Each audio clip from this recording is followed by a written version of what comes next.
எனக்கு சம்மன் வந்தால் உனக்கு என்ன கஷ்டம்? இப்போ நான் திருப்பி என்ன கேட்பேன்? பாதிக்கப்பட்டப்போ நான் ஒரு பக்கம் மருத்துவமனையில் பார்த்தா எல்லா அரசியல் கட்சியினுடைய நிர்வாகிகளும் ஆளுக்கு ஒரு பக்கம் மருத்துவமனையில் பார்த்தாங்க. நான் திருப்பி என்ன கேட்பேன்? இப்போ எல்லாத்துக்கும் சம்மன் வருமானு கேட்பேன். சரிதானே?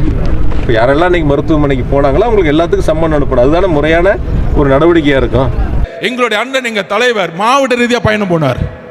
மாவட்ட ரீதியாக பயணம் போடும் பொழுது ஒவ்வொரு மாவட்டத்துடைய எழுச்சிகள் பார்த்து திமுக பயந்துட்டாங்க.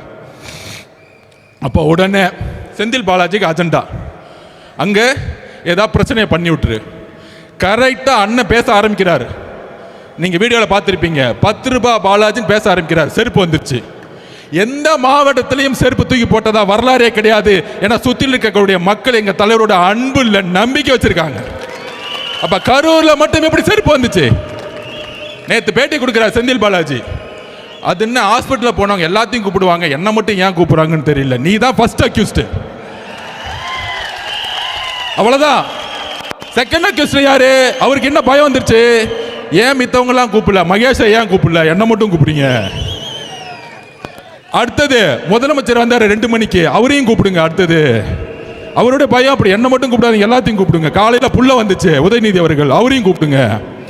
அப்போ செந்தில் பாலாஜி ரெடி ஆகிட்டாரு எல்லாத்தையும் மாட்டி விடுறதுக்கு. ஆட்சி மாற்ற முடியும் பொழுது தமிழக காவல்துறை எங்கள் அண்ணன் கண்ட்ரோல் வரும் பொழுது நீங்கள் எல்லாம் கரூர் மட்டும் ஜெயிலுக்கு போவீங்க.